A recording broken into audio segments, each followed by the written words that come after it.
Back in the 1700s, the American colonies were like that one kid who lives far away from home but still has to follow every rule their parents make. Except in this case, the parent was Great Britain, and the kids were the 13 American colonies. At first, things were pretty chill. The colonies traded goods, grew crops, and mostly governed themselves. But then 7 Years' War happened. Britain won the war, but also ended up super broke. So what did Britain do? They looked at the colonies and said, hey, you guys should help pay for this. Boom. Taxes. First came the Stamp Act, forcing colonists to pay for official papers. Newspapers, legal documents, everything needed a paid stamp. The colonists were like, wait a second, we didn't agree to this. Their famous complaint? No taxation without representation.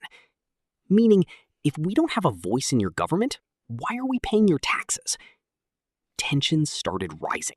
Colonists protested. Some even got violent.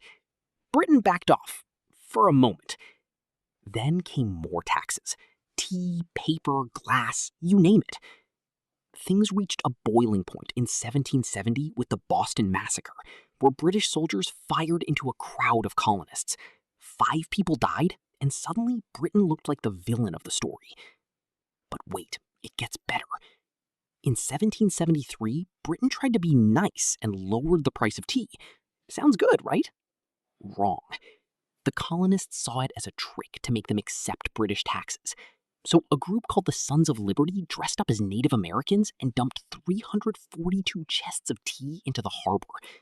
This became the legendary Boston Tea Party. Britain was furious. They responded with harsh punishments known as the Intolerable Acts, closing Boston's port and tightening control over the colonies. Now the colonists weren't just annoyed, they were ready to fight. And that's where things start to get really interesting.